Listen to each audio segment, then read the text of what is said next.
So good morning, good morning, good morning. Welcome. Good morning to y'all. Happy Thursday. Is it Thursday? I think it's Thursday. Okay.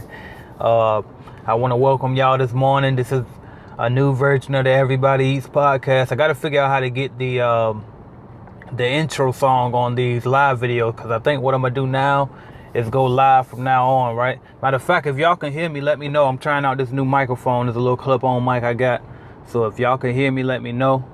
Matter of fact, hold up. I think I know why this is messing up. I had Wi-Fi on. Okay, that's better. If you can hear me, let me know. I'm trying out this little microphone. All right, but anyway, I'm going to start going live from now on for my morning podcast, my morning Everybody Eats. And we're going to go from there. I was watching a guy named Daryl Eves. Daryl Eves, that's his name, Daryl Eves. I watch Daryl Eves and I watch YouTube creators to learn about YouTube and how it works, how the algorithm works and all of that. And I was studying it yesterday, and he was saying how basically I was learning some techniques, and I was looking at my analytics, and I was trying to figure out what works. And what I realized is the live videos work, okay?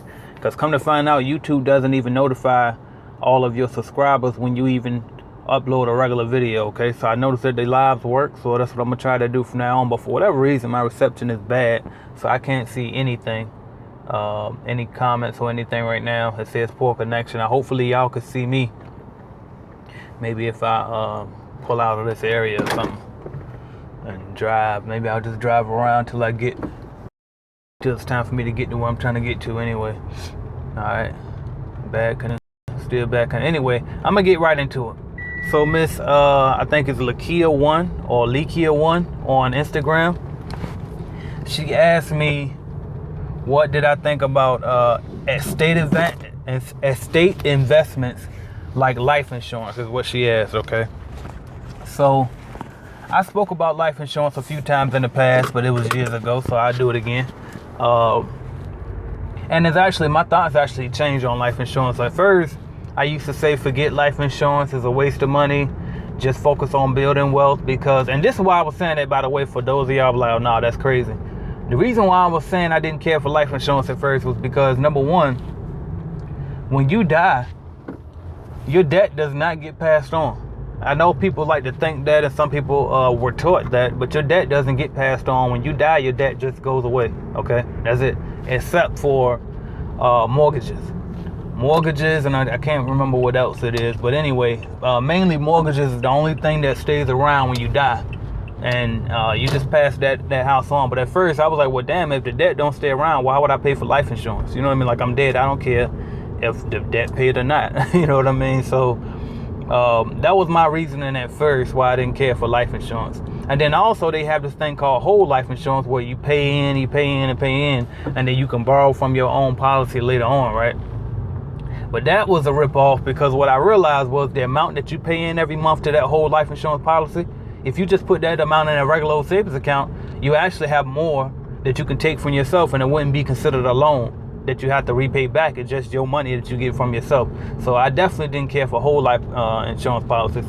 But what I learned was you definitely should get some type of term life insurance, because even though we're building for wealth and all of that, at the end of the day, you're not rich yet. You know what I mean? But there's a good chance, if you're watching me, you're not rich yet. So you probably should have a term life insurance policy, not a whole life insurance policy, because like I said, the whole life insurance, you could save that amount of money every month, and you'll be able to borrow that more money from yourself. So there's no point in paying that high monthly payment every month when you still gonna get the same amount. You know what I mean? When you die, whether you got whole or term, if it's $100,000 policy, it's $100,000 policy. You know what I mean? So it's better to get the term policy. Go ahead and get that, cover your yourself, so that way if you pass, then at least you can leave something to your kids if you ain't finished building your wealth yet, or you can leave something to your spouse or whoever, okay?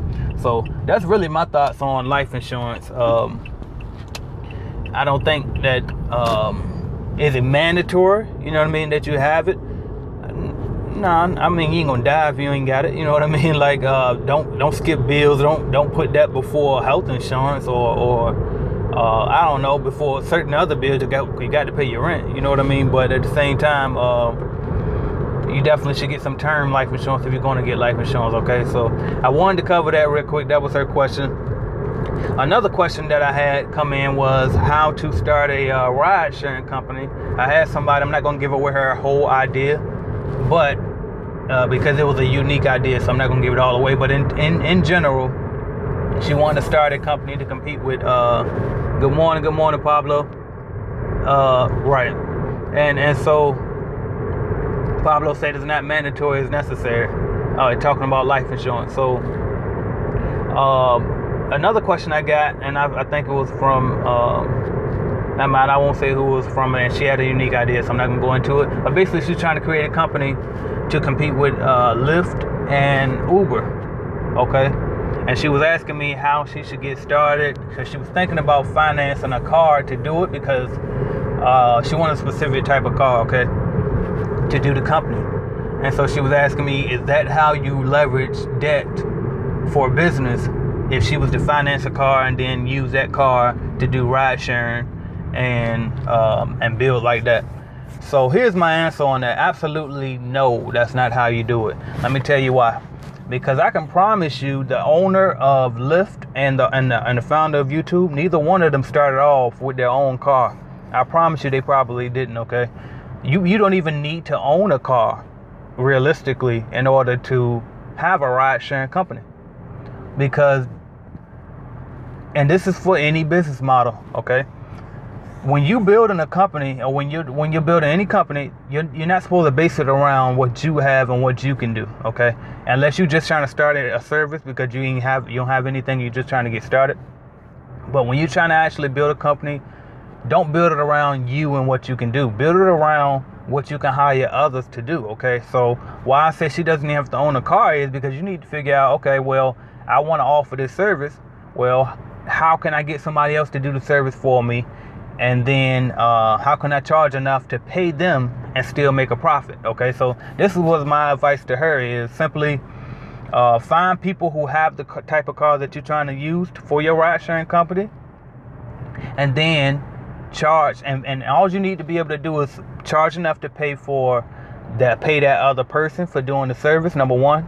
And then also to pay for advertisement, because you got to get your name out there. Because like I was talking to my girl about it, and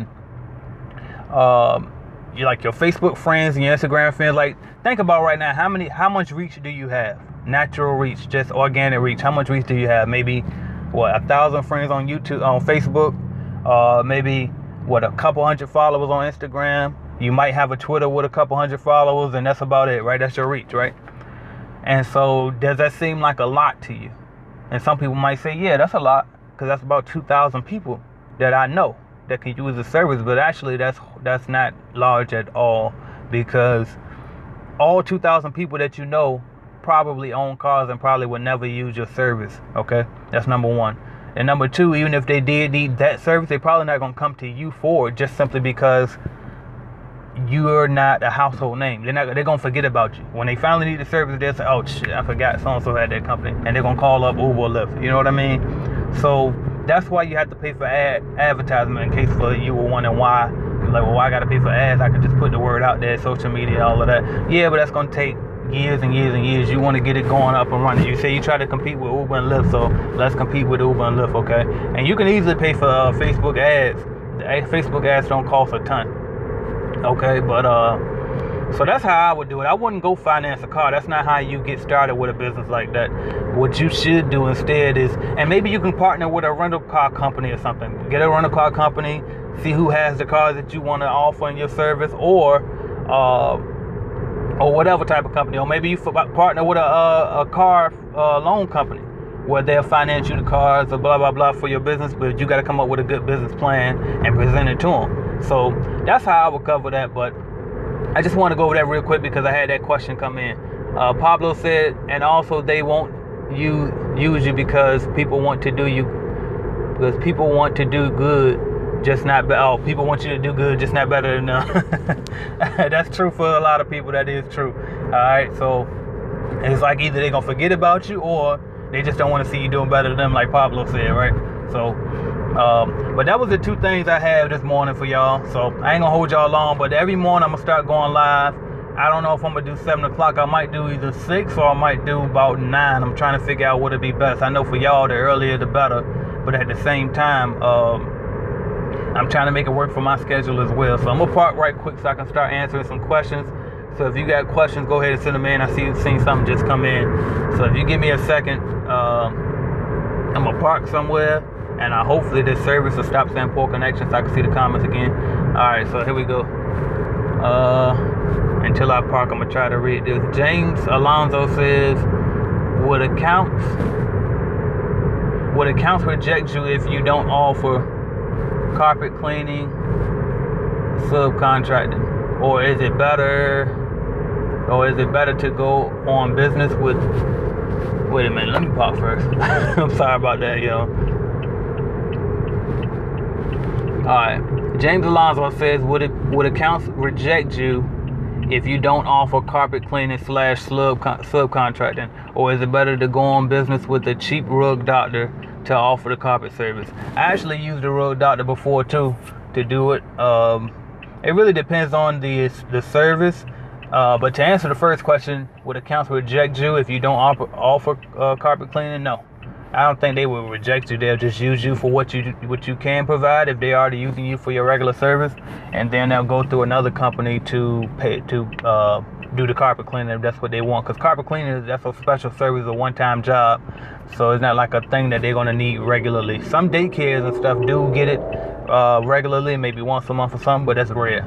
Most of the time it's gonna be like a 1-year deal, so that they wouldn't just reject you because of that.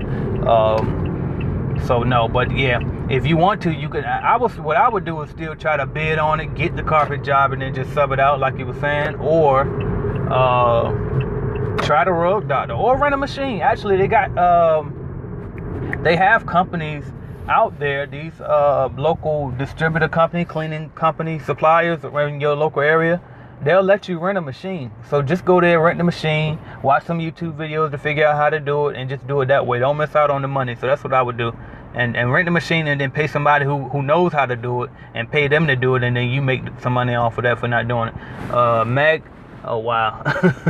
I'm not going to try to say it, but 137 says, knowing what you know about Jan Pro and VA and Florida, would you buy a franchise in Jacksonville, and what is the major differences? Okay, so would I? Yes. Am I? No. Okay, so I would buy a franchise, especially now, because when I say that I could murder the franchise game right now with the amount of information that I know. Especially being like right now, well, my franchise in Virginia is a little bit harder to grow because I'm not there. You know what I mean? Like, so when I do sweat equity, I still have to pay people even though I'm not getting paid. So if I was there, I can do sweat equity to accept accounts, and then I'll just pay myself. I could just clean it myself. That way I don't have to pay anybody, and I can grow way faster doing it like that, okay? I'll park somewhere. But the reason why I'm not going to do it is because what I'm trying to do now, being that I already have a company, I'm just going to build that company slow and steady and do what I love to do, which is consulting and training people how to start a company and business consulting, all that type of stuff. So I'm trying to put all my energy into this, my online brand and my consulting. I'm actually working with a couple of local companies now, and I'm working on trying to set up a deal where I'll come in and consult or whatever. So I'm working on some things to try to do that full time, because that's what I love to do. That's what I want to do. So I'm trying to stop doing things just because it's what I'm capable of doing and because it's what I know how to do, and try to start going more in the direction of doing what I love to do. But to answer the question, yes, I definitely would, and I feel like I'll go way further. You know what I mean? If I could go in right now and buy a franchise, and I actually thought about it just for the sake of YouTube. You know what I mean? Just for the sake of documenting it, just to show y'all, look, watch me do this shit. Like, I'll buy the smallest package, flip that motherfucker, and show y'all every step of the way. All right, this is how much I'm making. I would do that, but I thought about it, but I'm still going back and forth on it. I just don't want the headache again of having to find employees, especially in this brand new area, having to find new employees, having to supervise, having to train, having to go out every night, and I got kids at home, that type of stuff. And my girl, she over it, so that means I have to be doing it by myself, and I I'm definitely not in the mood for that still. So Brandon Webster said, good morning, bro, loving the live feed. I appreciate that, man. I think that this is what people prefer. This is what I'm gonna try to stick with. So that's what we got there. Real quick, I'm gonna give y'all some notes that I got. So the first thing I want to tell you is this: I gotta raise them prices on that group. All right, the mastermind group, I gotta raise the prices on that because it's $97 down, $10 a month. That $10 a month got to go. Okay, I'm gonna keep the $97 down, but the $10 a month got to go because I'm putting out way too much value and I'm cheating myself. Okay, so the reason why I did it at $10 is because I said, okay, I got 2,500 subscribers and at least 250 of them should be in that group. You know what I mean? If they know what they're doing. But it didn't work out that way, okay? And the reason why I didn't probably is because YouTube doesn't tell all of my subscribers when I'm uploading a video, okay? They tell more when I'm live, but if I'm not live, they don't tell y'all, okay? So y'all probably, most of y'all probably didn't even know about it. That's number one. And then number two, I just don't know. So the most important thing is I realized that the value of the material that I'm putting in that group is way too high. And so as I'm creating more product, because every week I'm gonna launch one new product or course, okay? This week it was the outsmarting the franchise companies video. So that was the product for this week. Next week I'm doing the system. I'm gonna release the system and I'm gonna show you how to make a system out of your cleaning company or any service business and master it, okay? So that way you can get on autopilot and be able to run yours the way that I run mine from a distance or however you want to do it, or with a day job or however you want to do it, okay? So that's gonna be my product next week. But I gotta raise them prices, okay? So this is what I'm gonna do. I'm going to starting tomorrow will be the last day that you can get in at 97 down. It'll be $10 a month if you get in there by tomorrow. After tomorrow, that's it, okay? So I'm going back and forth between making it just $97 a month period, or I might start off at like 50, 57 or something like that and let it be that for a little while till I get even more products, and then I'm gonna raise it again. But $10 is definitely not gonna cut it, okay? But for the people that's already in there, you good, don't worry about it because you in there now, so I gotta give it to you to what I promised you. And then also, I've forgot to tell y'all this. For the people that bought the starter kit, if you ever bought the starter kit, email me because I have a discount code for you for the mastermind group, okay? Where you can get in there and you don't have to pay the $97, okay? Because that's not fair to you that you paid that much money already and then you still got to turn around and pay another $97. Okay, so just want to put that out there. James Alonso said, what would you say makes your calculated clean program better than Jambid? I never used Jambid, so I don't know, but I can tell you this. If I had to sell myself and tell you and answer that question, if I felt like I needed to sell this as a life or death situation, I'll guarantee you that the people that created Jambid never seen both sides of the spectrum. And when I mean both sides, I'm talking about the franchise and the independent side. I have. Okay, and then also they may or may not have been in multiple states. I have. You see what I'm saying? So that's what I feel like my edge is on that. And you got to remember, there's no companies out there independently that are bigger than the franchises. I've been with the big three. Okay, so that's what I feel like my edge is. Okay, because even when they do get big, most of them they franchise out anyway. You know what I mean? The small companies, the independent companies, as soon as they hit a certain level, they all franchise out anyway. So that's my answer for that. That's why I feel like mine is better. So how much is theirs anyway? So I can know. Because I'm sure that theirs costs way more than mine do too. So that's my comment for that. Wow, 20 minutes already. That's crazy. I ain't mean to go that long, but I guess podcasts are supposed to be like 20 minutes anyway. I'm supposed to be chilling and playing music in the background and talking, right? Like a radio show. That's how it's supposed to go. So, and y'all, join the mastermind group, buy some products, help me get this money up so I can get me an actual studio and we can actually do this like we're supposed to, okay? Oh, they charge $89. Okay, I charged $79. Okay, so I got them beat by $10 and I feel like mine is better. So there you go. Now,